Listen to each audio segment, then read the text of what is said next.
What's going on, guys? Welcome back to another episode of the Cross Platform Podcast, episode number 15. I am that one, Heath, and with me as always, Gordy Mills. How's it going? Mike on Skype. Hey, everybody. And we are here just to kind of go through some of the nerdy news of the week, stuff we found interesting, and kind of dive into our personal lives, if we've done anything interesting or done any cool stuff. For me, I watched a few movies, nothing really groundbreaking. I watched Split, the M. Night Shyamalan movie. Shamalama ding dong. I haven't really been all that in love with M. Night Shyamalan the last few films that he's done, but this one was good, and it kind of had a twist ending. Mike, did you see Split? No, I have not seen Split Did yet. anybody but spoil I want the? to see it. Did anybody spoil the twist ending for you? No. Okay, well, I won't say it on podcast, but I can put my earmuffs on if you need. He already told me. I already told him. So, the twist ending, I wouldn't really call it a twist. Really, it's more like a post credit scene, I guess. Oh. Like from a movie, but I don't know. I don't know if you saw M. Night Shyamalan posted on Twitter about a new movie to a sequel of one of his old movies, which I won't say here because it kind of gives away the twist ending to the Split. But I'm sure if people follow him on Twitter, they saw what it is. And the other movie that it's referring to is liked by most people, but I didn't really care for it all that much. So the Split was good. I really liked that. But other than that, not really. I mean, let's say I volunteer at a new establishment that I'm pretty excited about, our local comic book shop. Their free comic book day is next weekend, so I'm going to go and help out with that. So that should be fun. If you're in the Columbus area, Pack Rat Comics in Hilliard has free comic book day, and there's events and games, and it's some weird Willy Wonka theme where you can win a golden ticket that gets you a free comic book for 52 weeks. So a free comic book every week for a year. Not just on free comic book day. Not just on free comic book day. And there's a guy there doing t-shirts, and there's a bouncy castle, and there's a macaroni and cheese eating contest for some reason. Is that bouncy castle limited to kids only? I don't know. Probably not. Nice. I'm there. If you clear them out of the way. I'm so there. I think I was going to walk over there anyway. Yeah. Oh, yeah. That's Saturday, right? It is Saturday. Yes. I think there's a Cars and Coffee Saturday morning as well. At Coffee Connections. Oh, yeah. I think I might head down to that and then walk over to it is walking distance. All of it's walking distance. That's a great thing about Old Hilliard. Yep. Yeah, what about you, Gordy? Anything exciting this week? Well, 2 weeks. It's been 2 weeks since we recorded. That's true. And oddly enough, I don't remember any of the last 2 weeks. Been pretty boring. Oh, I feel like there was a lot that went on, but I don't know that any of it's really noteworthy. Yeah. I lifted my Jeep along with suspension. Boring. Yeah. Not worth talking about. We finished 13 Reasons. Yeah. Okay. What'd you think of that? How it ended? It was. Were you satisfied? I think no, Okay. I wasn't. So like, there's the part of me that still remembers the teenage angsty high school years that they're all going through. Yeah. I feel like maybe we didn't see as much of that. It wasn't as bad at the school that we went to, but I still remember like those kind of feelings. And now I'm also on the side of the parent who has kids that are entering that age. And so I see that side, and I realize that, you know, like the kids are going through a lot more than I think we realize or that we'll ever really know. And we won't know unless they tell us. And I don't know. It's it was very complex. But the way that the season ended, for me personally, I loved the show, the season as a whole, loved it. But it left me kind of like it was unresolved, unfulfilled. Yes. And I know that was because they want a second season. Right. Which But I'm does very a show excited for. like that really deserve a second season? I don't know. I think it would have been better with like a one-off. Cut it off. I don't. finish Again, it, give you some resolve, and then right. I forget how the book ends. I think it ends. Like before anybody's. I mean, they just sort of before this impending lawsuit that's been like looming over the first season. I don't know. I don't know either. I didn't read it. I'm sure someone in the comments will let us know if there's anybody that ever comments on any of our stupid shows. Yeah. What else? Was there anything else? I built stuff. Yeah. Yes, there was something else. I learned about an auction site, a secondhand wholesale auction site, and I started bidding on stuff and winning stuff, and it's super cheap and it's really cool. Oh man. And I think I'm like destined to be broke for the rest of my life because of it. And have a shit ton of hoarder level stuff in your garage. I don't know about that. I mean, like it's all stuff that I probably like wanted anyway, but would never pay full price for. Fair enough. The first thing I got was a whiteboard, a 4 foot by 6 foot whiteboard. You have a whiteboard. I have like a little 2 foot by 3 foot one. Oh. And I was trying to do all of my lists and all of my designs on that tiny whiteboard. Now the tiny one's my list and the big one's my designs. I get this thing home. So the retail price on this is $495 for a whiteboard. Yeah, that's stupid. It's big. It's huge. It's for like it's a corporate whiteboard. Which still stupid. Business to business is always expensive. Mm. Expect if you're a business buying something from another business, expect to pay 3 to 4 times what you would pay if you were just a consumer. Mm. Anyway, yeah. So I get this thing, or I bid on it, and I start the bidding at a cent. And you can put in your max, like the most you want to pay. And if anybody tries to like outbid you, you'll counterbid up until the point that it goes past your max. It never got to that point. I won the auction and I got this giant 4 foot by 6 foot whiteboard for $2.10. Oh my God. Nice. I get it home and there's a crack down the right-hand side, about 6 inches from the edge. Mm. So I take out my circular saw and I cut off a foot from the edge. Now I've got a perfectly good 4 foot by 5 foot whiteboard. I cut the frame to match, get it all up there, hang it on my wall. It looks perfect. $2.10. Nice. I got this butcher block oak island top. It says the retail was like $95. I think I ended up going up to $20 on it. But I got that. It had a couple gouges in it. I've already sanded it down and I'm filling those in, and it's going to be like a coffee bar. Nice. Yep. What about you, Mike? I finally got my drone back. Oh yeah, many the drone saga fights comes to a close. It's not fixed, so I'm going to attempt to fix it myself sometime this week, probably. All right. But no, last week I had something I wanted to bring up, but then we didn't have the podcast, and now I've completely forgot about it. Okay, awesome. So you can't remember what you wanted to talk to us about? I'm trying really hard. I can't remember what it was. It wasn't a huge deal. You've had 2 weeks. You've had 2 weeks. The zoo? Oh yeah, we did accidentally meet each other at the zoo. That was pretty funny. Mike Just and I ran randomly? into each other at the Columbus Zoo.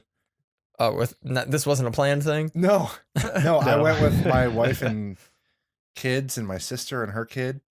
And we were just kind of going around the zoo. And I guess they saw me inside the zoo or as we were leaving. No, as we're leaving, like Sammy is like, "That's Gordon's minivan." I'm like, "No, that's not his minivan's gray." And she's like, "No, I don't know any other tall guys that drive minivans like that." And so I did a U-turn and I double checked. I'm like, "Oh, it is Gordy." Or Jet. We gotta redo that. Gordy. God damn it. Oh, well. I'm thinking about putting that to rest anyway. All right. And just going back to using my regular name. Apparently in the sorry, woodworking community, you're a coward if you don't use your real name. Sure. Or the making community. The rough and tumble woodworking community. Who's the guy from Parks and Rec? Nick Offerman, Ron Swanson. Have you seen his woodworking videos? Yes. That dude, it's hard to take him seriously because you're like expecting a joke, but he's all talking serious about his woodworking. But he It's so also funny. slips jokes in there, and it's hilarious. Yeah. There's a podcast I listen to regularly, and it's three guys that are probably some of the bigger names in the like maker fabricator community. Mm. And the one guy is like really good friends with Nick Offerman.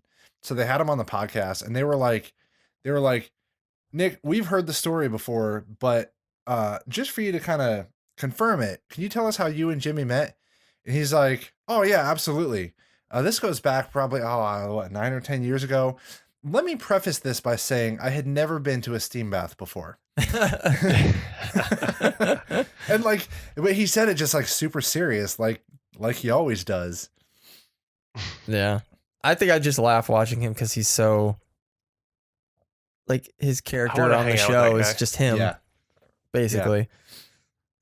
But, well, since none of you had all that much excitement, I didn't even really either. There's a couple news stories that popped up over the last couple weeks that I wanted to touch on. The two of you, I'm assuming, have seen Avatar, Yes. not the last Airbender, but the blue cat second. people. It's the last Airbender. That was one of my favorite movies of all time. It's In fact, I went to the theater to see it more than once. That's a big deal for that's a me. big deal for you. I saw it in the theater 3 times. I never saw it in the theater. That was the this first is movie I saw in 3D in the theater, and it was amazing. when it came out. I was either still in the hospital receiving treatment, or I had just gotten out of the hospital, wasn't in any condition to go to a movie theater and be That would have around been people. late 2009 or early Yeah. 2010. Yeah. Oh, another thing from this week. A couple days ago was my 8-year anniversary of receiving my bone marrow transplant. Awesome. And my brother reminded me in the most my brother way humanly possible. He sent me a text that said, "This is just your yearly reminder." And he put in like little quotation marks, leans in slowly and whispers in your ear, end quotation marks, "I'm inside you." And That's funny. and randomly when we see each other and we go in for the bro hug, he'll randomly whisper that in my ear from time to time, Nice. which is always fun. Anyways, Avatar. The release dates for 2, 3, 4, and 5 were What? announced. What? Yeah, so let me see if I can find it here. Avatar 2 will hit theaters December 18th, 2020. Followed by Avatar 3, December 17th, 2021. I was going to say 2030. Yeah. Later with Avatar 4 opening December 20th in 2024. And Avatar 5 will hit December 19th, 2025. Huh. So eat your Wheaties, kids. Hopefully you're still alive when these movies come out. So 2020 was the first one? 2020 was the first one. So yeah, looks like 2 years, and then Is that going to be the same year episode 9 comes out? episode 9. What? Star Oh, Wars? I don't know. Episode 8's coming out this December, right? Mm-hmm. 2017. The last one came out in 2015. Yes, because Rogue One. Yeah. Yeah, I think that's right. Because then I think isn't Oh, the Han Solo movie. the Han Solo movie, and then yeah. So yeah, those are a few short years away, and I highly doubt they will remain on track for those release dates, knowing James Cameron. Also another kind of TV movie entertainment news, the Anne Rice Vampire Chronicles, like Vampire Lestat, Interview with a Vampire, Queen of the Damned, and all of that. The TV series is like kind of moving forward with Paramount, it looks like. Mhm. Because Anne Rice and I think her husband and her son, I think it is, they got the rights to all 11 novels. So they're like executive producer. Part of that deal with Paramount is they're all executive producers and will have an influence in the show, which is awesome because the Vampire Chronicles, I don't know if any of you have read any of those books. They are fucking awesome. And one of my favorite book series of all time, but if anybody knows me, they know I'm a huge vampire freak. A show that is coming out here today. I think tonight premieres. Is today the 30th? Yes. Yeah. American Gods. Did you see any trailers for that? No. From I what have I no understand, idea what it is. it's based on a graphic novel. Basically, in the age of technology, these new gods have arisen because people worship technology, and it's like the god of social media, right? Exactly. And then there's the old gods, and again, I know very little about it because I've been trying to stay away from spoilers. So I'll have more in depth about it when I actually start watching it, and I'm gonna see if I can't get you guys to start watching it, so maybe we can talk about it because it's got amazing hype. But I fully admit that I have kept myself completely ignorant because I didn't want to see any spoilers because apparently there's spoilers out there for the entire first season already.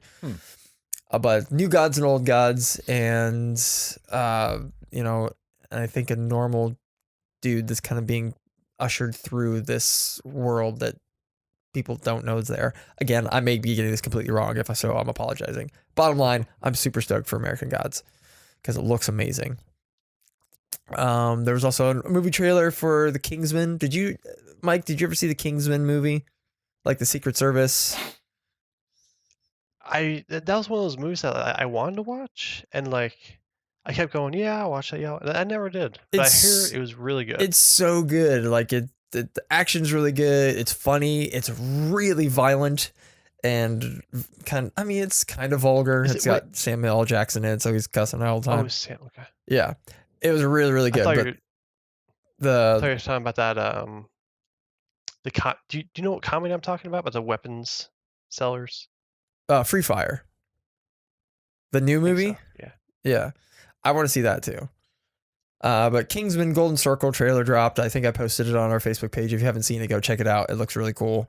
And then let's see, what else was there? Oh, the Call of Duty, new Call of Duty game this year, going back to its roots, which is been rumored for a while now. Call of Duty World War II. Trailer looked amazing. It was single player trailer. I'm sure the multiplayer stuff will drop at E3 like it always does. It's gonna suck. It's still what? I'm afraid it is too. What are you talking about? The last time I enjoyed a Call of Duty game. Oh, I'm not saying yeah. Modern Warfare. Yeah, that's. I mean, I'll agree with that. I don't know. I guess the thing that bugged me about it was that it said it was actual in-game footage, at least on the trailer, and then it was they all always cinematics. do that. It was all cinematics. It always does that. Uses in-game footage is typically what they say. But and I don't know. Did you ever see, Battlefront or Star Wars Battlefield or Battlefront stuff? That looked unbelievably amazing. Wouldn't shock me if single player, anyways. That's all when you're playing the campaign and there's like the cutscene parts, right? And like at least in like GTA, the cutscenes kind of blended a little more seamlessly into the gameplay itself, right? But then the gameplay is like that, like kind of back and up view. I don't know what the name of that is. But it's like a chase cam, right? Third person. I guess it would be third person. Yeah. And then this one is first person, but I didn't see any first person footage. Well, it's because you're looking through the eyes of the character you're controlling. At least that's typically how it goes. Yeah. But the main thing with this that I wanted to bring this up was there was an article in Kotaku or Polygon. I apologize, Polygon. Calling out the Call of Duty World War II's diversity is nothing more than marketing. And within this article, at least the way that I interpreted it, they are bashing it for being not diverse enough, but then on the same hand, bashing it for being too diverse. Or diverse for diversity's sake. So is it more diverse than was accurate for the time period? That's what I'm looking here, because I mean in the trailer it doesn't really show a whole lot. There was a whole pre-show, post-show from talking to game developers and actors that were in the game. And it, talked about a French revolutionary leader who's a woman, historically accurate character in real life. And there was talk about there's a character that's a child, a kid. Obviously, there's Jewish characters and German. I guess this article I posted. I think I posted it on the Facebook group, but it's just so I don't understand. This article makes no sense, and it kind of made me angry. So it kind of got me thinking about, what do you guys think about diversity in video games? Do you think it's at a good place? Do you think it still needs far to go? Because with me, there's a whole thing of, I'm all for diversity. Diversity is the spice of life. And I think there's a point where there is such a thing as diversity for diversity's sake. Right.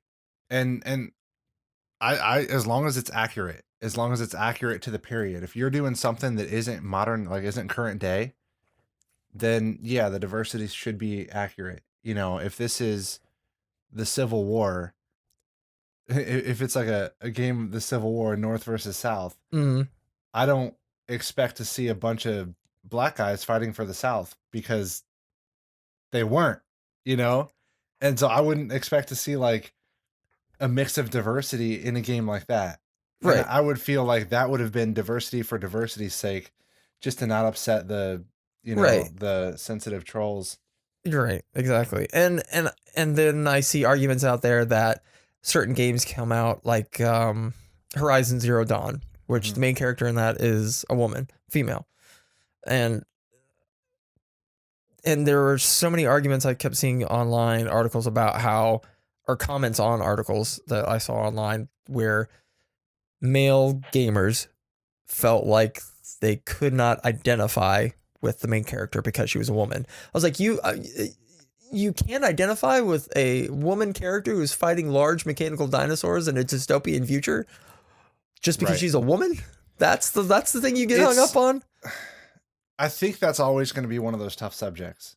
It's one of those, you're damned if you do, you're damned if you don't. Yeah. Well, I remember the can't identify with a woman argument kind of flies out the window when I remember all these same dudes being super excited to play Tomb Raider when it came out back in the day. Right. Yeah. I mean, I wonder why that was. But I mean, I don't know. You're always going to have people on both sides of the fence that are upset. You're going to have people that are going to say it's not diverse enough. You're going to have people that are going to say you're only making it diverse because it's a hot topic of conversation right now. Right. Similar argument with like so many other things, like policing, for example. When you have like, if you have cops patrolling your neighborhood, you're going to have people that are like, come on, go do something, catch some bad guys. There's nothing going on here. Right. And then when they listen and they don't patrol the neighborhood as much and something happens, they're going to be like, you should be in the neighborhood more. Right. And so there's always going to be people that are upset. I love when the cops are in the neighborhood. I do too. Me and all my neighbors are like standing on the lawn waving. Yeah. Like, hey. Yeah. Bring them out hot coffee and donuts, They'll come by more often. But yeah, I just think, well, I mean, the golden rule of the internet, or anything really, somebody's always going to be upset. Somebody's always going to bitch. Someone's always going to have something contrary to say. Well, you know what? Video games is a form of entertainment, right? When you go see a movie that's directed by, like, a big director, James Cameron or Shyamalan or whatever, ding dong, you don't walk away from that movie going, why didn't he use more colored people? Why didn't he use more women? But that's the thing. There are people out there that do that. But that's not the story that director wanted to tell. Right. If it's modern, that's the problem. Fine, awesome. But yeah, I don't know. And then there's a whole nother separate layer to this onion, this rotten onion of whitewashing, like the Ghost in the Shell movie. People,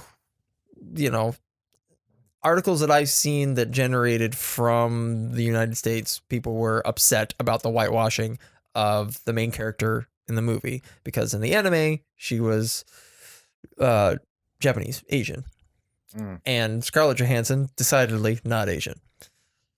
Everyone was so upset about that here. I kept seeing article after article about the whitewashing of Hollywood, blah, blah, blah. And the movie was, for the most part, a bomb in the States. Made gangbusters movies in Japan. The people who everyone was so upset for. Right. Same thing. They're like, this is awesome. We love it. Same thing with The Wall. You know, the Great Wall of China monster movie with Matt Damon and the dude from Game of Thrones. Do you how can you not remember that? That trailer was all over TV for months and months and months. They were fighting on the Great Wall of China, and the reason why the Great Wall of China was built was to keep monsters out. Oh my God. Mike, do you remember this trailer or movie at all? Seeing preview or commercials We're about for to it? get fired again. Holy shit. I have no idea what you're talking about. Well, you're lucky then, because that shit was everywhere. Anyways, 2 white dudes come in on the Great Wall of China and help the Chinese soldiers fight off these monsters. And people were so upset that of course, it's the 2 white guys that come in and save these people. And I'm like, well, first of all, what do you mean these people? Know the story. They are traveling soldiers, so they don't need to be Chinese. Right. The director of the movie, Chinese director of, like, you know, Crouching Tiger, Hidden Dragon. Right. I don't think it's that same guy, but of those style of movies. Picked them. He cast them. That was part of his thing. And people were so upset. And that movie looked fucking awful. And I didn't see it. And it bombed here, but did great overseas. You ever like wonder if we know people like that? The people that actually get genuinely butthurt about that kind of stuff? Like, where are they? I could name probably one person that in my life that would too. probably be butthurt about some stuff. But we're trying to get him on the show. I've talked to him a couple of times. He's inching closer and closer to coming back on for an episode or 2. Yeah. Yeah. So that should be interesting. I mean, but is it like genuine, Or is it just to be genuine, contrary? deep-seated, like upset or frustration, or I don't know what the word would be. I don't know. You never know what somebody's belief is. I was out walking my dog the other day, and this nice old lady that I've talked to, you know, a dozen times or so, because she's out walks her dog at the same time. And I told you the story about the dishwasher that was sitting out in front of my house for 2 weeks. Jesus Christ. That's a whole nother story. That was a brilliant move, by the way, for someone else to put it in front of your, I guess. in front of your condo. Anyways, I'm out there and I have a couple, I don't know exactly their nationality, so I don't want to be insensitive, but they are Middle Eastern, Indian, what have you, on the side of me that's not detached, which is where this dishwasher may have come from. Right. But we don't know for sure. So this woman's out and she talks to me about the dishwasher. I was like, yeah, it's not mine. She's like, oh, I didn't think it would be. You don't seem like the type of person that would do that. I'm like, but I bet you it's one of those, you know, one of those people beside you. And then she unprompted I was like, oh, I don't know. It could be anybody. And then unprompted by any other thing said by me, she's like, I just wish they'd get all these Indian people out of our neighborhood. Like, Jesus Christ. All these Arabs out of our neighborhood. Something that I don't remember exact words, but I remember going, geez, lady. I was like, you know what? And I said to her, I was like, you know what? They're not bothering me. I don't care. She's like, well, it's just except when they put their trash on your yard it's and just then call not and safe complain anymore. that you're leaving trash in your yard. Well, trash in my yard, I'll take that. That's fine. That, you know, doesn't hurt me personally. But yeah, so you never know where somebody's weird anti-Semitic hangups are. Yeah. But I don't know. But I think that's all like the news stories that I kind of saw this week. That was some of the stuff that caught my eye. We could talk about, we did talk about the last episode, how they are discontinuing the NES Classic, which I will say is officially discontinued, and I don't think stores are getting them anymore. You and I have tried this last week or two. And I was trying like to get one for you. I don't need one. I'm making my own. Yeah, you went to one place and I went to another. I Yeah. went Monday, Wednesday, and whatever days it was. They Well, got shipments in. I saw last week Right. they announced the SNES Classic. Yeah. No way. Yeah. Yep. Yep, and it's going to look exactly like a miniature Super Nintendo, and it's going to have 30 games, and it's basically the exact same thing. Now, It's I'm so not going to stupid. get into. I don't care about the NES Classic. I don't care about the SNES Classic.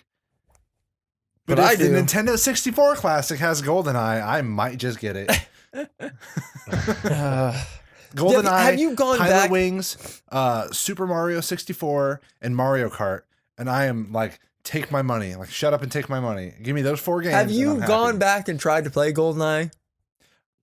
It doesn't work. It's impossible. Well, yeah, We're so I know. trained. You have on- to invert your y-axis again because that was. Have you like, tried to like go back on an actual N64 unit and play it?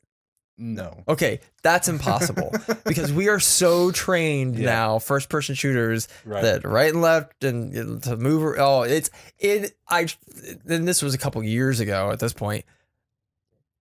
I could not do anything, could not shoot anything, could not move. And I remember back in the day just being a straight up killer in that game.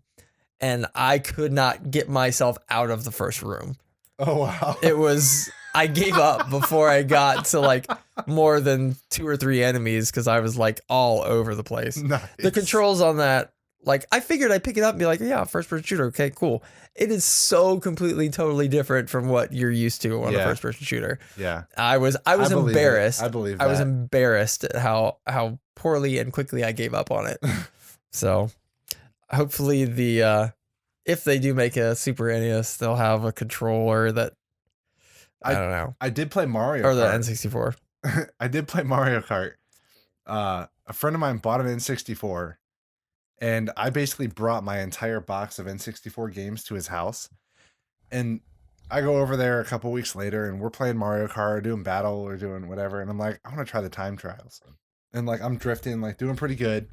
And so I get in there, and I don't remember what the track was, but I set a lap record, and then I beat the lap record the second and third laps.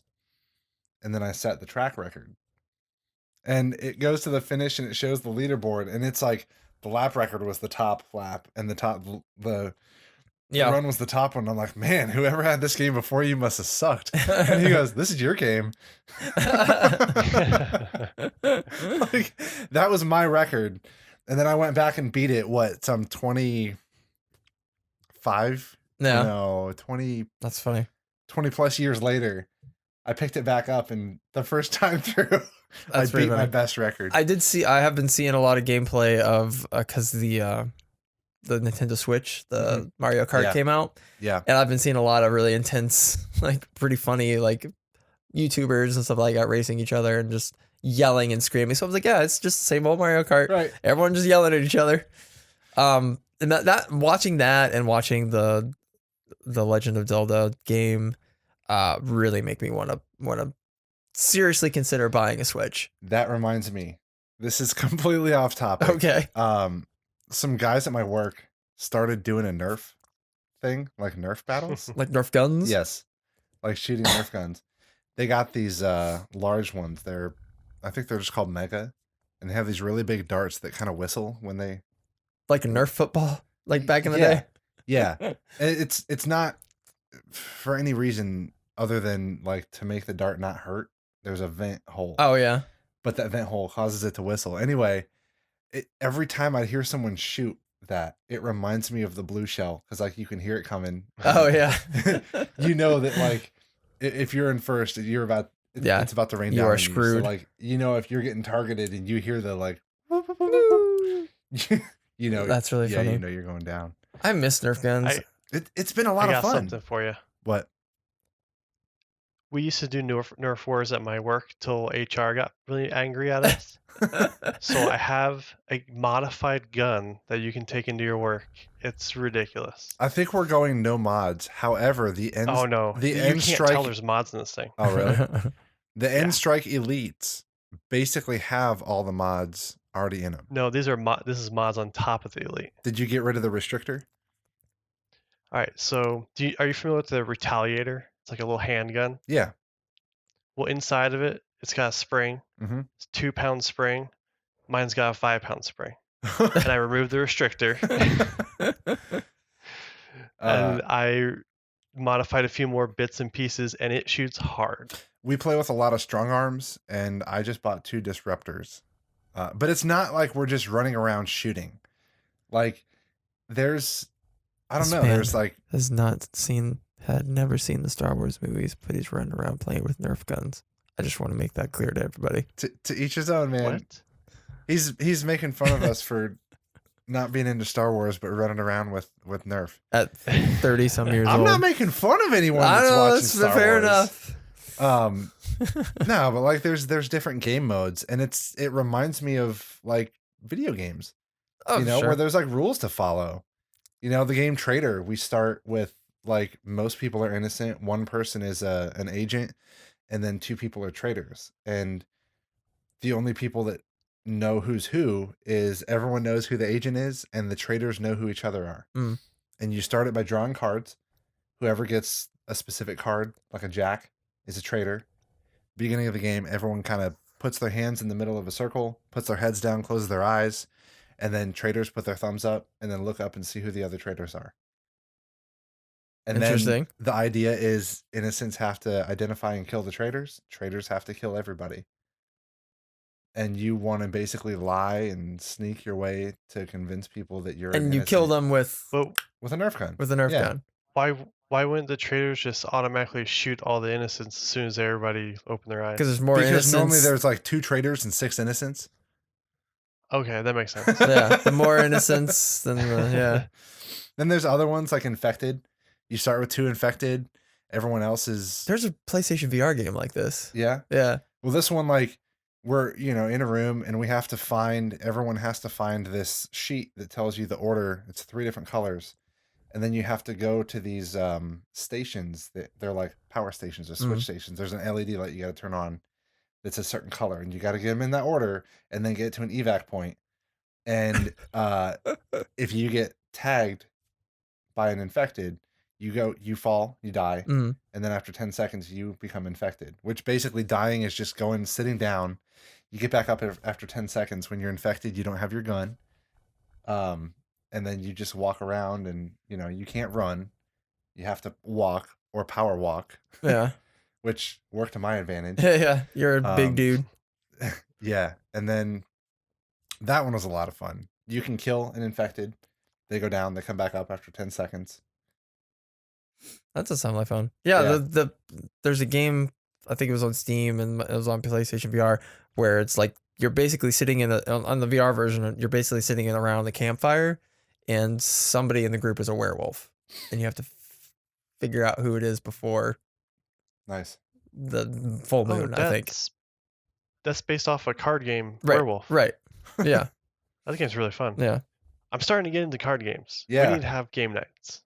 Yeah, we do. I mean, you should come over to Pack Rat Comics. There's board game nights there every weekend, I think. We had people over there Saturday and give away board games and stuff like that. It was a good I time. bought Secret Hitler, and I'm obsessed with it. Secret Hitler. And I brought it into work to use as like a team building exercise. So like on my desk, there's just this box that says Secret Hitler, and people are like, "What the hell is that?" Like, I guess this does look kind of weird. And that's how I got to talk to HR. Yeah. No, I didn't shoot anybody in the head with a Nerf dart, so no more HR Yeah. for me. Yeah, I'm just not a big fan of board games, just because some of these games. It's not really. I know. Some of these games, like the legit board games, have so many rules. I can't sit down and play a brand new board game and remember all the freaking rules to any success or satisfying conclusion. Yeah. That's just hard for me to remember it all. But I don't know. I'm sure I'll eventually being over there enough, I'll get into it. And Magic the Gathering people who come in there they're nuts. They're rich. Yeah, have that dude, hobby. there was a guy who came in who bought 3 cards, 3, not packs, 3 individual cards, and I had to look them up and see how much they were worth. Over $300 for 3 Oh my cards. gosh. It was That's crazy. and they had last weekend there was a Magic tournament for some new I don't know anything about Magic cards. It's been forever since I played. New expansion coming out, and yeah, there were a decent amount of people there, but yeah, they were dropping some serious dough picking up cards to fill their deck for what they needed. That is one thing. I mean, I've played my fair share. I played the Pokemon when Pokemon first came out just to see what it was. The World of Warcraft actual physical card game when it came out, and the digital Hearthstone when it came out.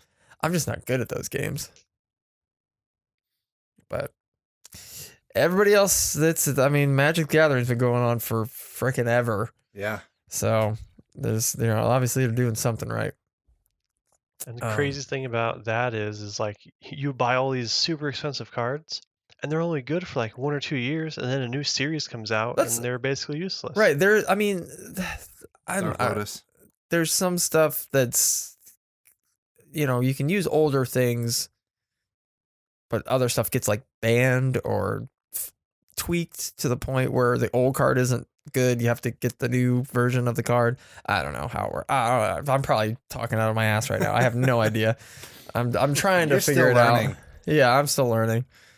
But there's no way I'm going to get back into. I have like a big, huge, long box full of Magic cards. I'm dying to take in there to see if I have any like secret gem that I'm just unaware of. Some $300 card that I've been sitting on since I was 12. Right. All right. Well, now we're going to get into the portion of the show. The meat and potatoes. Yeah, we've been kind of going through the seasons of Black Mirror. And if you don't know what Black Mirror is, it is a series that I think was on BBC, but I have all the seasons on Netflix, and the current seasons going forward, I believe, are going to be exclusively on Netflix, if I'm not mistaken. So we went over season 1 last episode, and we're going to go through season 2 this episode. And there are 4 episodes for season 2, but really 3 episodes because one of them sucks donkey dick. Sucks, and we don't want to talk about it. Yeah. What? I don't like the wall. We'll get to it. Never mind. Okay. So the first episode, Mike can lead us in that one. The first episode of the second season is called "Be Right Back." The basic gist of it is a woman and her husband go up to his family home in the country, and they're like gonna be fixing it up or whatever, and he goes into town to return the moving van. And spoilers, by the way, for Black Mirror, if you haven't watched it. Spoilers.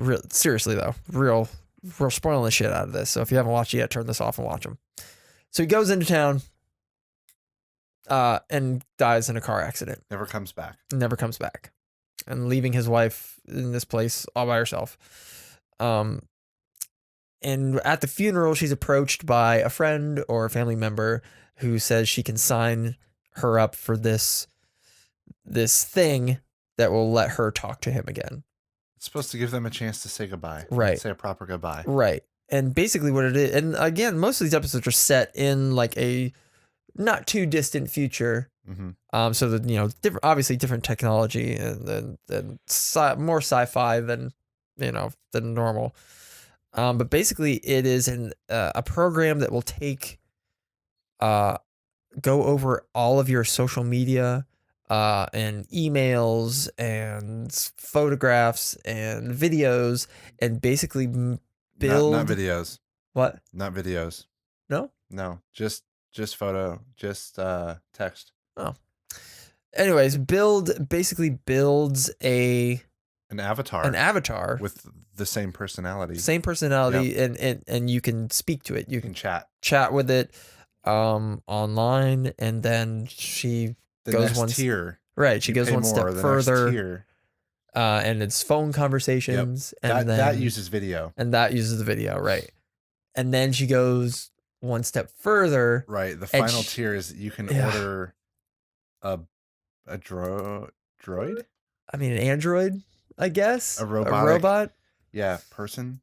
And like, there's this whole process where you have to take the blank body, put it in a bathtub of essentially amniotic fluid, and dump in electrolytes, and like, there's Yeah. this whole process, and it like just forms the person, and it's a fully functioning person.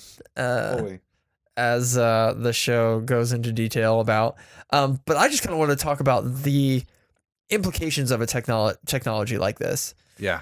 and whether you think it's a good thing or if it's just a really horrific idea. I think in the show, it almost seems like, yeah, I think that'd be pretty cool. And you can tell she's thinking the same thing. Like, hey, Right. this is Well, is initially great. This she is awesome. she wanted nothing to do with it. Oh, yeah, and then she 'cause got lonely. It She was like a clearly moment knew of what it weakness. was, Yeah. and she just straight up told the woman no, like yelled at her at the funeral and said, "I don't want this." And then finally, got so lonely, she just kind of gave in and started chatting. Yeah. But then you quickly realize, like, this was an awful idea.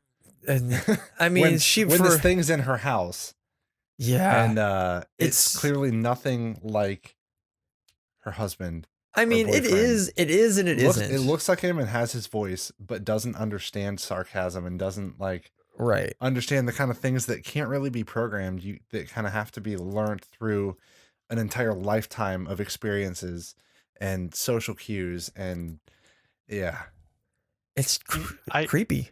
I noticed something a little bit different out of the episode. Like I agree with all your points, but the one thing that really kind of bothered me in a weird way was how like creepy it was at like upselling itself, right? So like they're chatting on the chat program, and oh it's like, yeah, oh, I'm kind of limited here, but we could take this further. Like, man, that's like marketing. consumerism Yep. just gone Yep. horrible. Yeah, that is very true. It did do a very good job of upselling itself. And even to the It's like point, you're preying on the vulnerable. right? Exactly. Well, And that's- even and even so far as to like, he even says, this is gonna be creepy. This is gonna get a little bit weird. So bear with me. That's real life, though. Yeah. Like there's so many different services and businesses that prey on the vulnerable, whether it's the elderly or the grieving, Right. or anything like that. I remember it was a few years ago.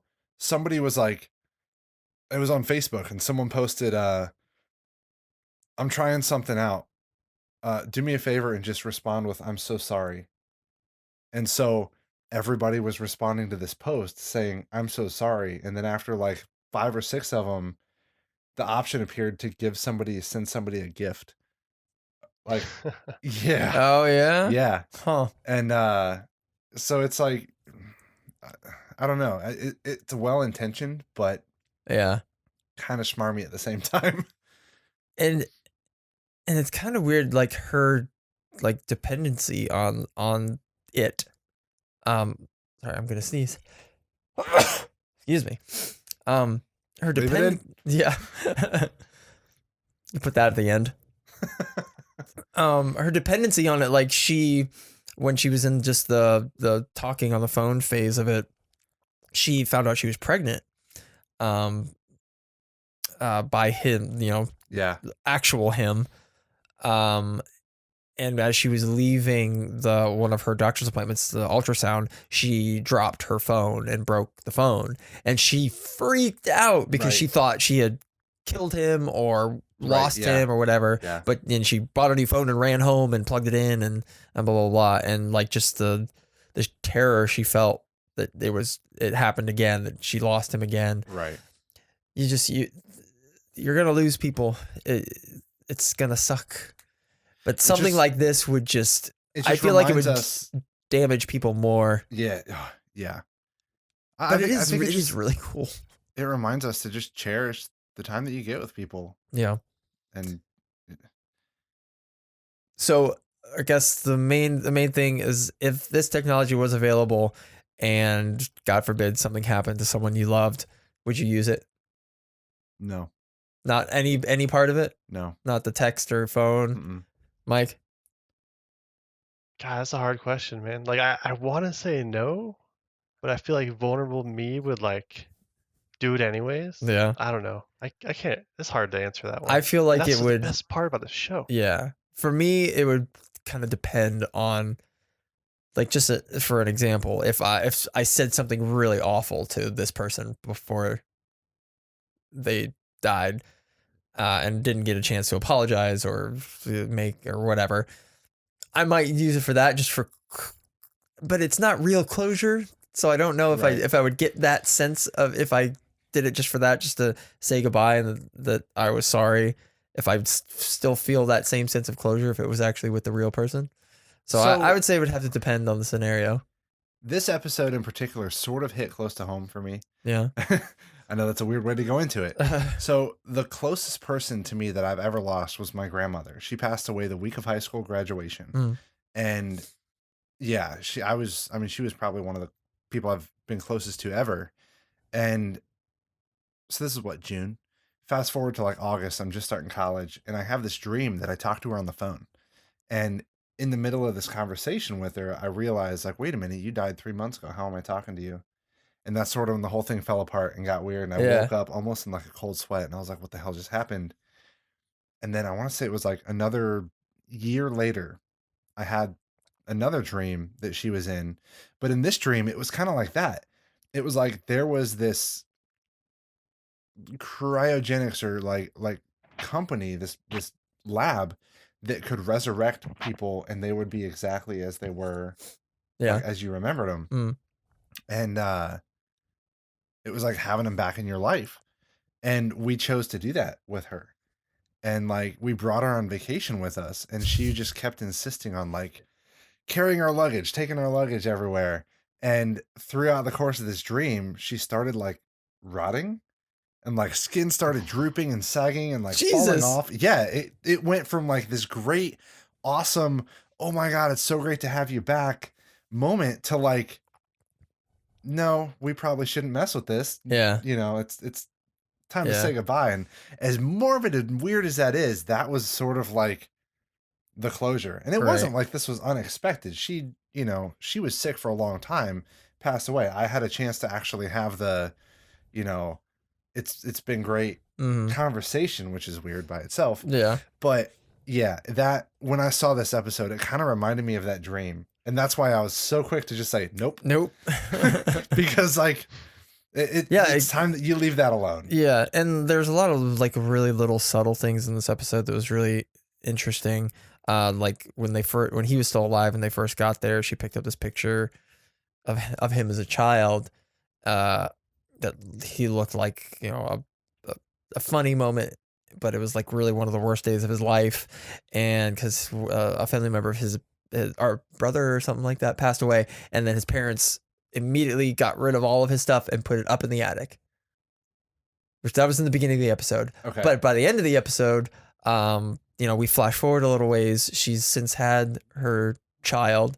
It's a daughter who's about 9, 10, 11 years old. Yeah. And she's older, obviously, but he's up in the attic. Yep. You know, and apparently from what I could glean from the interaction that her and they had, they just go up there every once in a while just to visit him, and say hi. What I guess that led me to the thing that I left like asking myself was, if you went through that and you got that person, what do you do when you decide you don't want that person anymore? I'm sure there's a service that they provide that will take said thing away. Is that a real person? Like, are you able to take it out back and shoot it?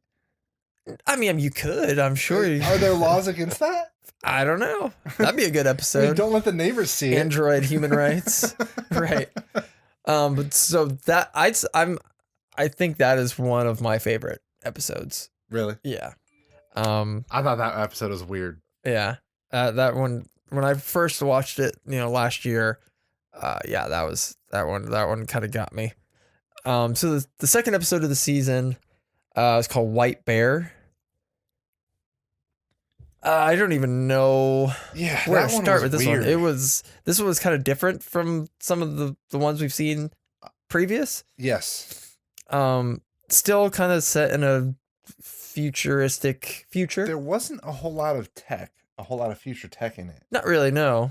But Well, not during most of it, but I guess that's because she was reliving, as we find out later. Right. So what? It starts with this woman wakes up kind of disoriented and all out of sorts and comes downstairs and she's hurting and she's sore and she sees the house is She just this doesn't remember big who she mess. is or Yeah. why she's there. And she goes outside and she sees a bunch of people just sort of holding their phones up or watching her and not doing anything. And she can't seem to get help. And then she finally finds someone. No, she starts getting gunned down, and then And someone comes and helps her. tries to help her, yeah. And basically they run through this whole scenario with these people in masks chasing them, all while she's having kind of like these flashes of memory of a young girl, another man, and in the house she wakes up in, she finds a school photo of a young girl, and the people who rescue her see this and ask her if is that your daughter, and she says she doesn't know, or she says I think so. So she's under the assumption that something has happened to her and her memory is wiped, and something's happened to the people of the world because they're all just following around Right. while she's being gunned down by these people, not helping, Right. either just watching or recording on the Which, phone. the first time you see that, it's like, what the fuck is going on? This Yeah. is so creepy. And then these people who who come to her aid explain to her that this signal went out, which is kind of all over the place in the gauntlet that she's running, that either turned people super violent or not that, or turn people into watchers, which Right. basically they don't do anything except watch other people.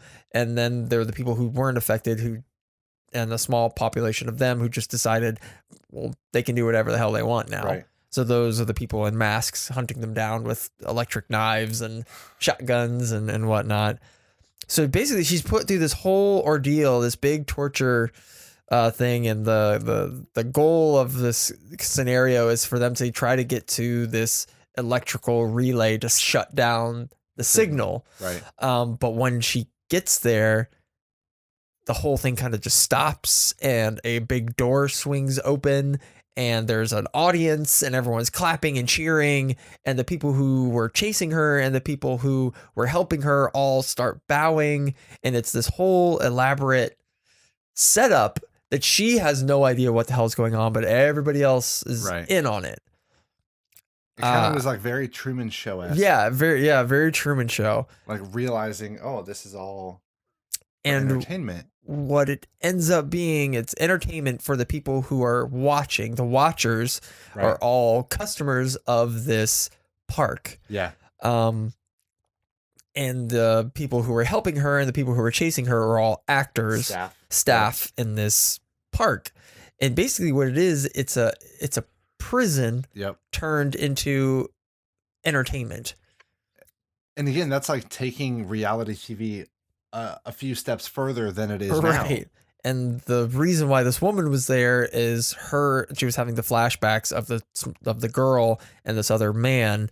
It was her and her fiance or husband had abducted this child, and she recorded The husband was doing all this torture stuff, torturing and killing the girl. Or killing her, and the woman was just watching with her phone, recording it, not doing anything. And they kind of slowly explained this to her after the reveal that it was all an act. She's kind of strapped to this chair and forced to watch news clips and news footage of the two of them being captured and what they did to this little girl. Right. And she like kind of slowly realizes what's happening, and she kind of breaks down, and they kind of parade her around in a Pope mobile, and people are like yelling murderer and throwing things at the car, and yeah, it's all one big show, and it's really fucked up. Yeah. And it is, but considering her crime, I mean, it's hard to feel sorry for her, but I sort of felt sorry for her. The whole show, just everything in there in some way or another reminds me of like, if we continue down the path that we're heading, this is where we're going to end up. Well, isn't there this a new And- show on right now, like We the People or something like I don't that, where know. it's like the lawyers who did the Casey Anthony trial, the O.J. Simpson trial, they're like trying real cases on television, like legit, like pretty hard cases from what it sounds like. Because from what, and this may be just clickbait promo work, but in one of the trailers for it I saw on TV, it was like you're sitting in the room with a murderer. And so I don't know what cases they're working on, but Yeah. that sounds pretty legit to me. I don't know. But when I saw that TV promo for that show, it reminded me of this episode. As we slowly get more and more desensitized to crazy extreme stuff, you know, and there's people live streaming themselves killing other people on Facebook. Yeah. And there's, you know, politicians or, you know, not politicians that hold office saying some of the most absurd shit and somehow getting away with it. Like, as we slowly start to tear down those barriers and accept things that we didn't used to accept or would never even be accepted, like I don't know, I feel like each time something like that happens, it's one step closer to something like this, where like that's the new capital punishment. Right. They're not going to put people to death, they're just going to erase their memory every day and have them right. And that's we relive, haven't even gotten to that part. like have them live out the victim of the crime that they committed. Mm-hmm. Yeah, so at the end of the reveal, you know, they basically reset the entire park. Yeah. And she's put back into the room she wakes up in initially. This device is put on her head that she basically, I would assume, just shocks her and erases her memory for the last 24 hours. And they do it again. She keeps, and who knows how many times she's relived. Or actually, there's a calendar on the wall. I don't know if you noticed. In the beginning, she sees it. It's got X's through it. At the end of the episode, once they reset everything, the guy comes through and X's it out. Yeah. So she's been there for at least a couple weeks from what I saw. But yeah, that's one way to punish somebody, I suppose. But it was that was a really rough episode. What do you think of it, Mike? Do you remember that one? Yeah, of course. I thought it was a great episode. Yeah. I thought it was a great episode, but I don't necessarily think that I would agree with the content. That could sound kind of weird when I said, "Oh yeah, it's a great episode." Yeah. It was funny because that episode, you want to like root for and relate to that main character the whole time, and then until the end, it's revealed that they were actually a horrible person. Right. And you're like, "Oh wow, that's a twist." Yeah. Yeah. I mean, I didn't see it coming, so it really did kind of pull the rug out from under me. So it was good on them for because usually I see stuff coming. Right. And then the next episode we're not really going to talk about because it sucked. The Waldo moment. Yeah. The only note I have. Next episode was White Bear. No, that was the one we just talked about. That was the one we just talked about. That was the one we just talked about. Sorry. Yeah. You're right. The next one is the Waldo moment. Why not the Waldo moment? Because it was dumb. It was dumb. Dude, that's happening right now. I know. Trump is Waldo. Yeah, Trump is Waldo. So imagine his inner dialogue. He's probably going, "Oh shit, what did I get myself into?" And there's a team of people like, "Well, you're too late now. You're going for it." Right. So if you can, or if you remember, because literally the note that I have for this episode is, hated it the first time, didn't want to watch it again. So I watched it over a year ago, so my memory's a little hazy. Do you remember much of it?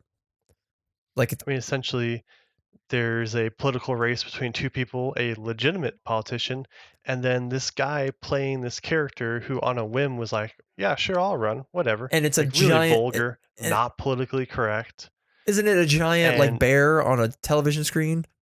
Yeah, it's like a giant blue computerized, bear essentially that just drives around town in a van, and people watch it through a screen on the side of the van.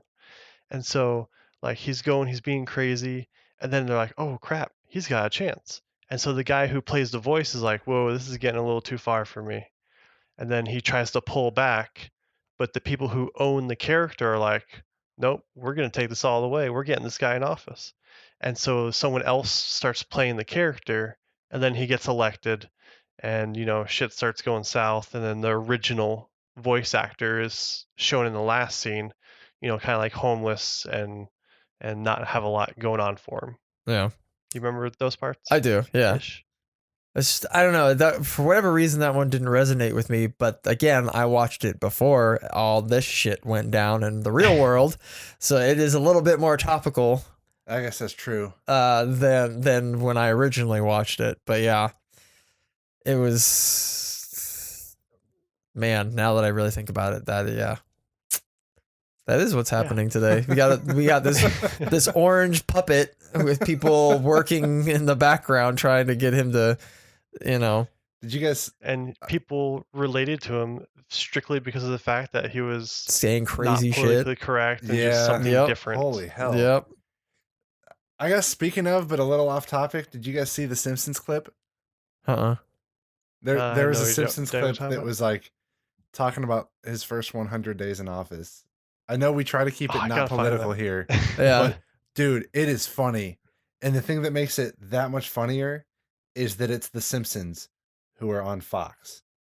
Yeah, And that's So is true. Fox Like- News fake news Yeah, now? yeah. Well, but like Fox News is very heavily Republican, and apparently Fox is not, or the Simpsons is not, but they hit some hard burns. It's pretty funny. Like I'll have to check that out. He's sitting there with all these books on his bed, and he's He like, who playing the pronoun Trump. game. Trump. Okay. And he's like first 100. He's like tweeting. He's like first 100 days of success. My Twitter following has improved by 300, or has increased by 300 people. And then someone comes in and is like, new bill for you to read. It increases taxes for lower class or something like that. And he's like, can you just give it to Fox News, let them read it, and I'll hear what they have to say about it. There was some other stuff in there. It's good. I'm not going to spend too much time talking about it, but Yeah, I'll have to check that out. yeah. It was But good. yeah, this episode, I wasn't super moved by it now, but maybe I will go back and watch it now that I've, it's a little more Seen some new relevance to it. relative. Yeah. Go back and watch it and pay attention to how the people relate to Waldo and how excited they get over him, and then just kind of see that as what actually happened here. And like that episode gets really crazy and creepy when you look at it in that way. Yeah. Okay, so the last episode of this season that we're going to talk about today is called White Christmas, and from what I understand, it came out after, like Way a Christmas after. special, Yeah. but it's still lumped in on Netflix. It's lumped into with the third season. I want to say it came out like a year later. Yeah, I don't know what the release dates were for the seasons of Black Mirror when they originally aired, so I only ever watched them on I can Netflix. tell you. Oh, you can? I think this one was Yes. the first Season- Netflix episode. Go ahead. Season 2 aired 11th of February, 18th of February, and 25th of February 2013, and White Christmas was the 16th of December 2014. Oh, okay. So it was like almost 2 years Yeah. later. So yeah, White Christmas. There's a lot to unpack with this episode. A lot, Yes. a lot was going on. So essentially, we start the episode where two guys are in what we are led to believe is some outpost in the middle of nowhere Right. in some wintry locale. So basically, like you do something wrong, you get sent to Siberia, the station in Antarctica or whatever. So that's what we are to assume that these two guys are taking part in. They're somewhere because nobody else wanted them wherever they were before. Right. Nothing super nefarious, just manning a post in the middle of nowhere. It's Christmas Day.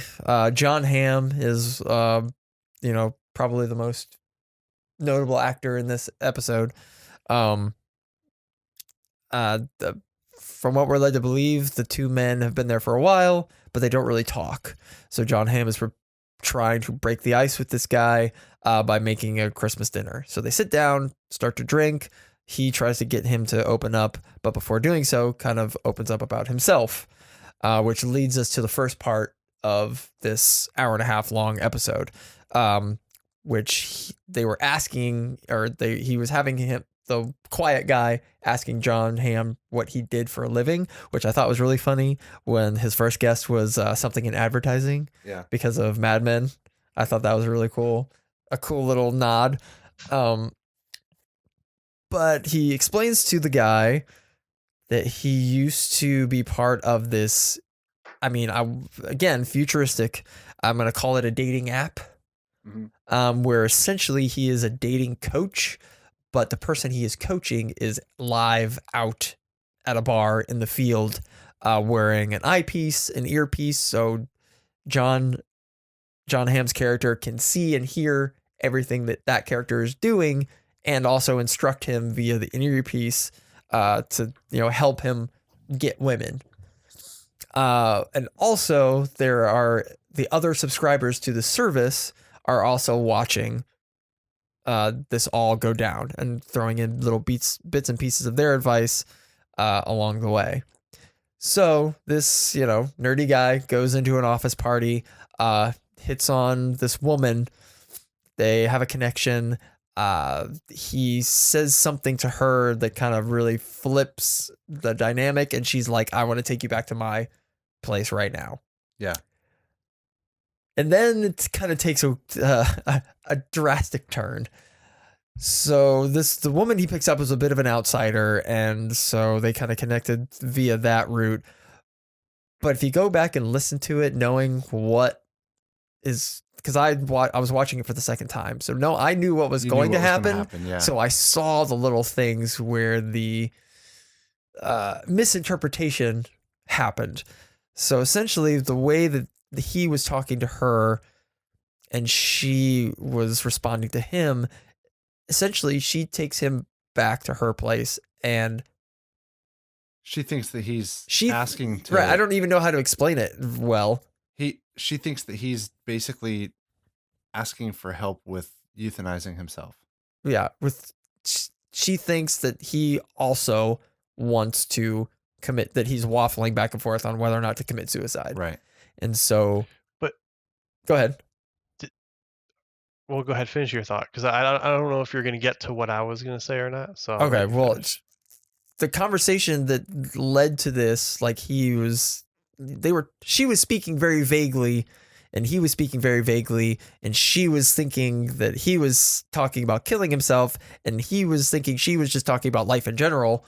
Go for it. If you need to do something, you just do it. It's only a transition in state, and blah blah blah blah blah. So, okay, what was your thought? I don't know if I. Well, because he had made mention of, because these guys were talking to him through the technology, whatever the heck it was. Right.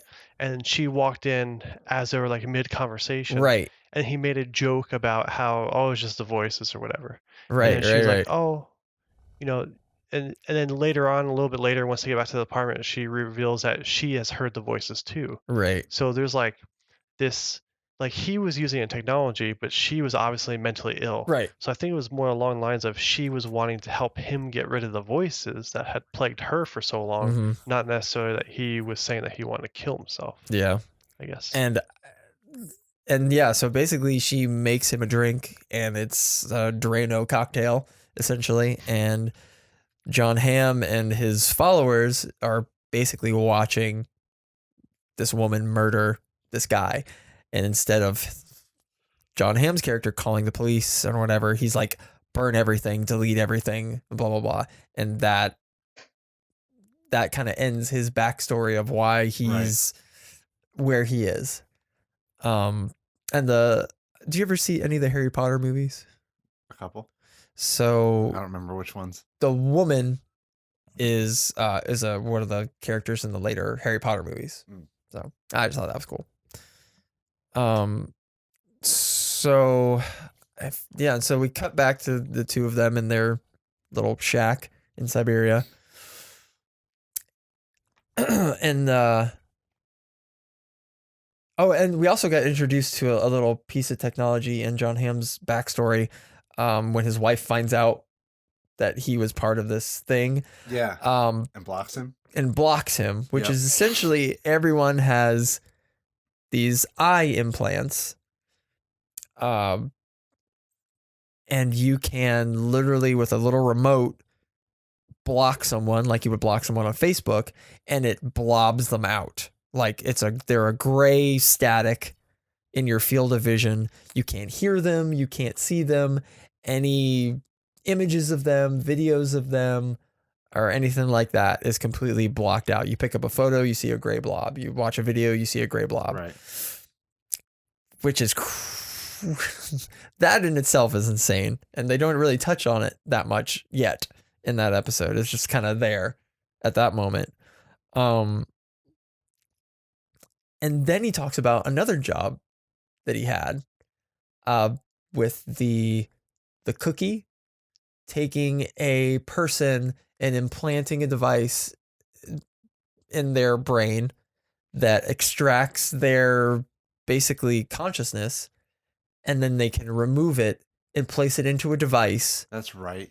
Yeah, I've forgotten about it too. Yeah. Place it into a device that you can hook up to your home, like the Alexa or Siri. Right. And it is you, but not you. It is your real body is out there still functioning 100%, but your consciousness is in this little thing that can run your home, that will cook toast the perfect way you like it, cook your coffee the perfect way you like it, know your schedule, turn the lights on and wake you up in the morning.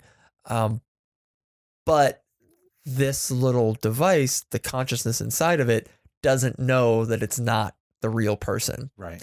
So John Hamm's character's job is to essentially break this person, break their will until they're willing to basically be an appliance. And the way that they do this, show this in the show, is, she's an avatar. They give her a body, so it's more easy for her to understand.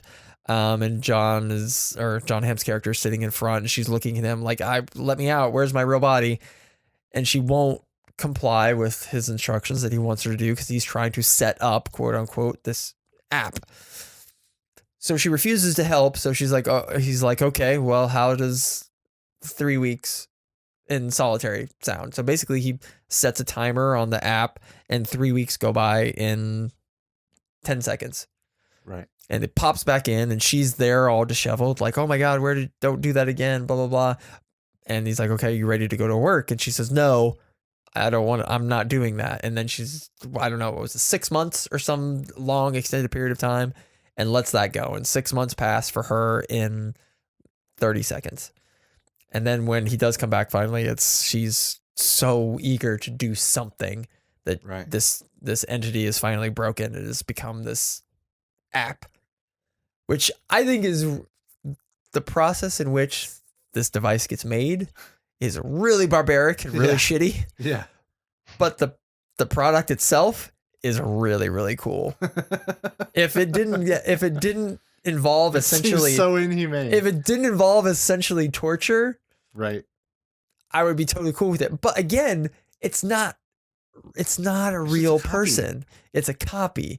It's not as long as it's not a person. A copy of a copy, we're but okay. I still, watching the episode, I still felt so bad for her. Yeah. Or it.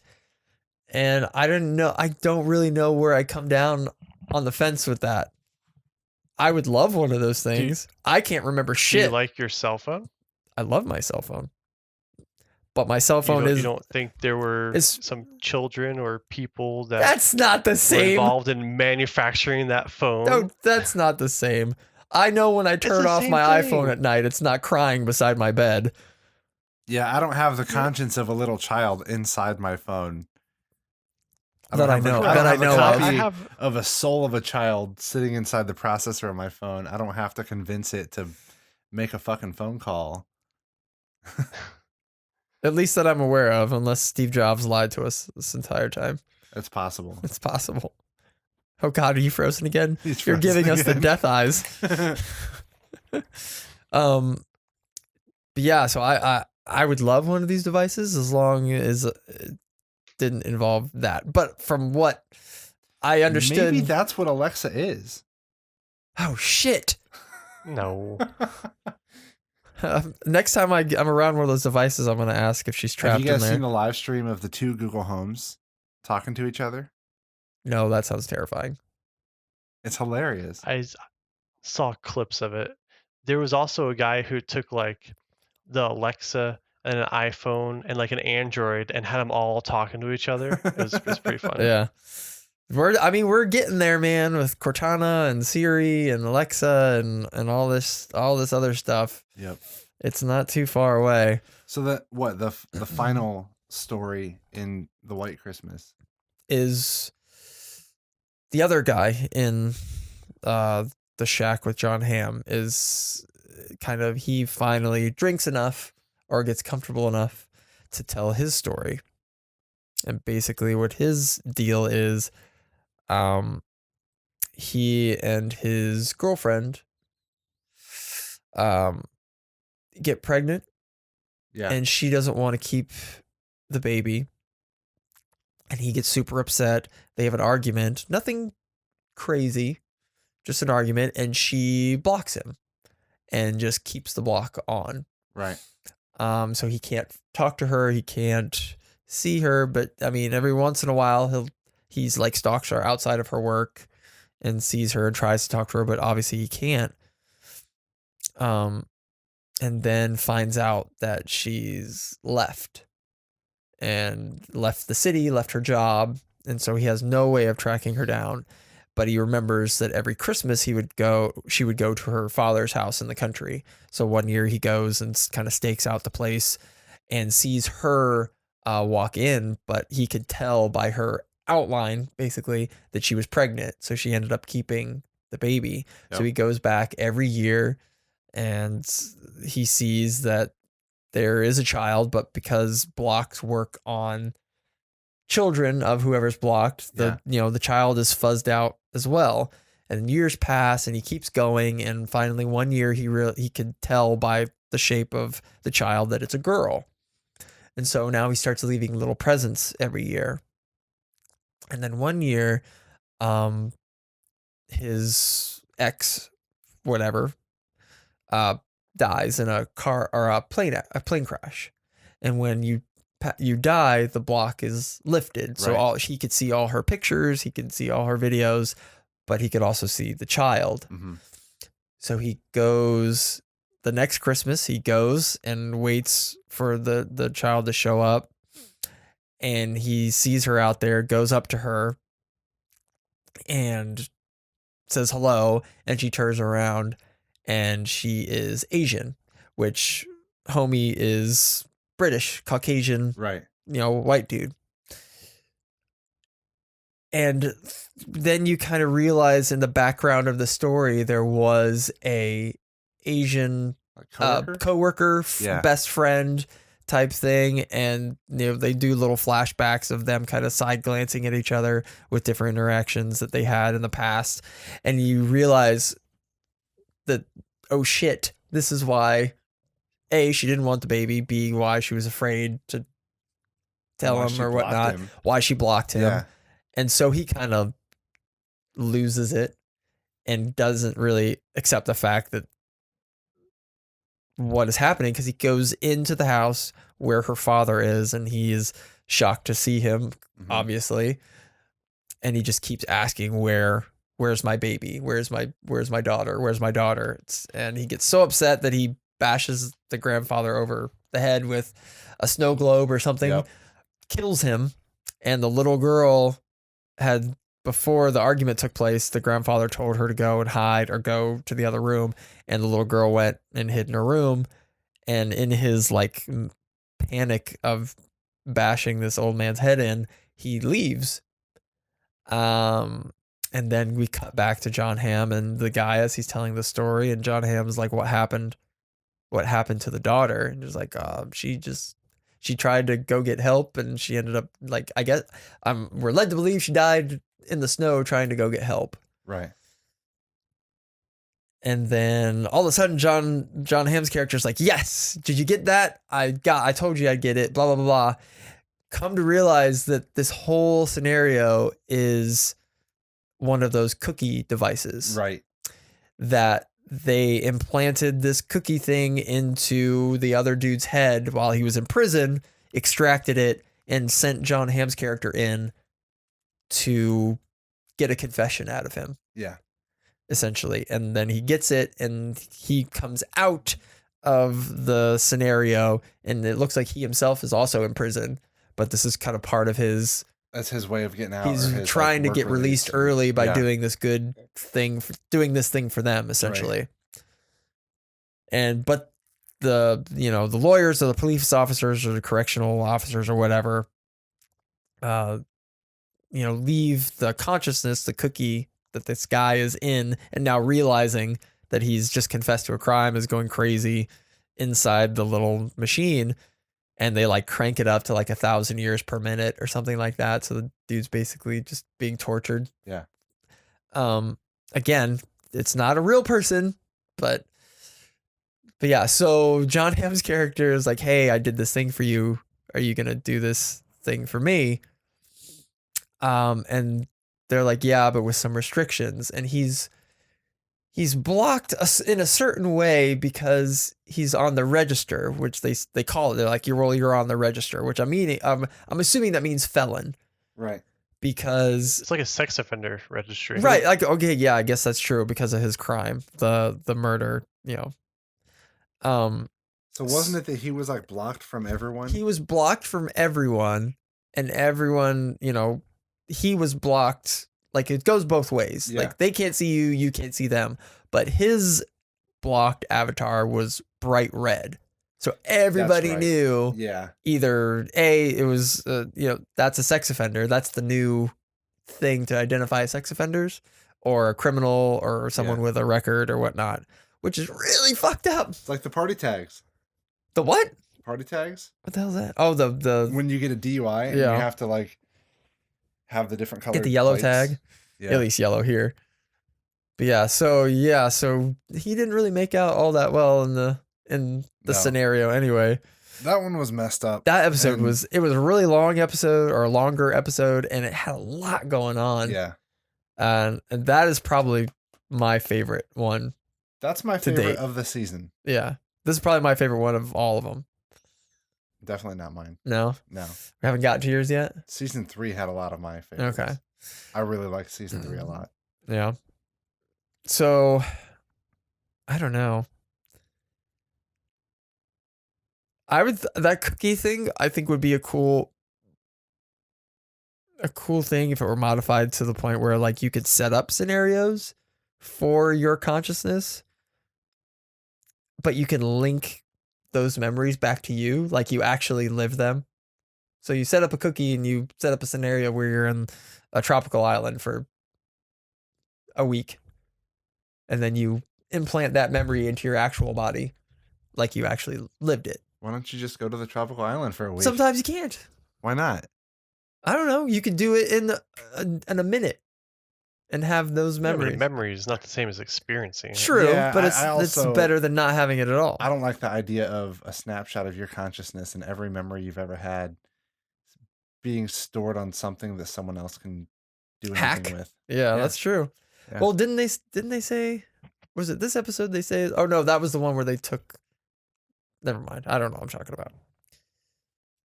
Are you talking about the San Junipero one? No, there was one in season 1 where they had where they could see your memories. Yeah. They would hack that and take that and sell that on the black market. That was called.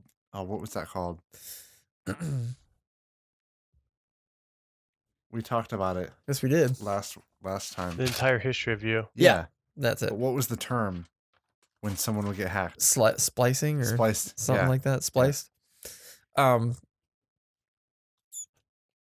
But yeah, so White Christmas is probably my favorite episode. But this season was really, really good. They had some, except for the Waldo moment, which I'll have to go back and watch. Yeah, I'll watch considering the climate of today. I just found myself bored with it. Yeah, the first time I watched it, yes.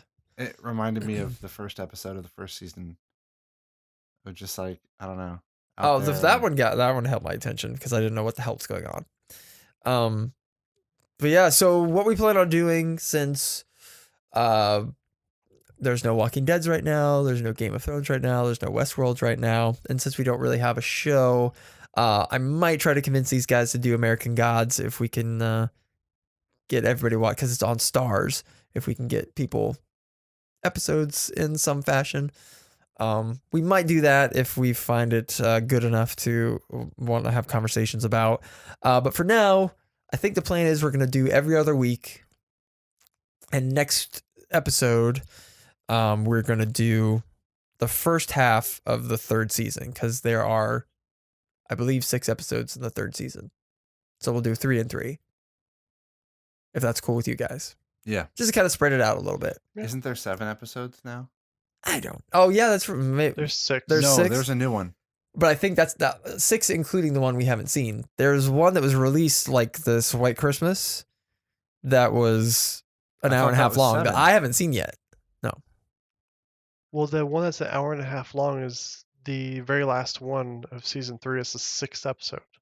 Right. When did that one get released? When was that one aired? Because I haven't seen that one. Season 3 released on Netflix only, so the release dates are all the 21st of October, 2016. I thought that one was different though.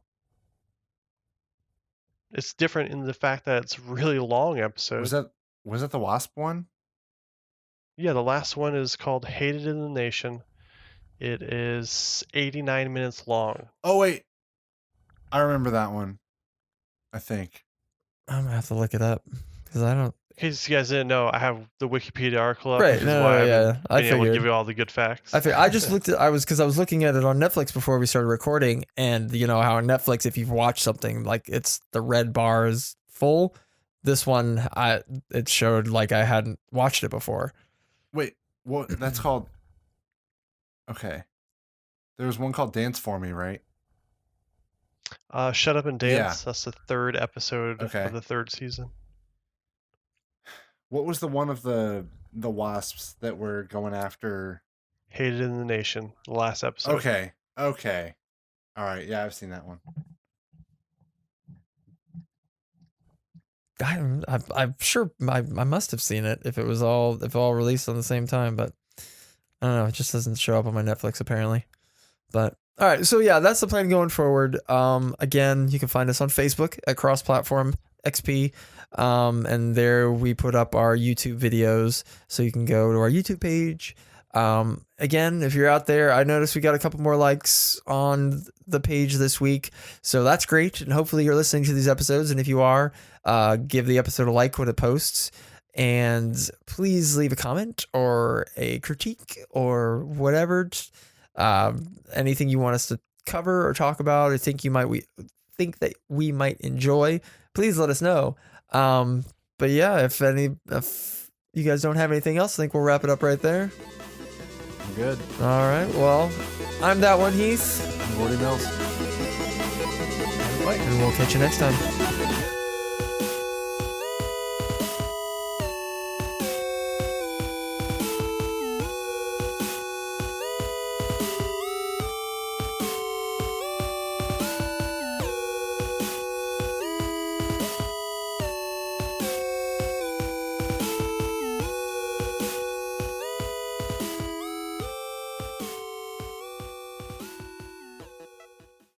Now, oh Jesus. Whoa.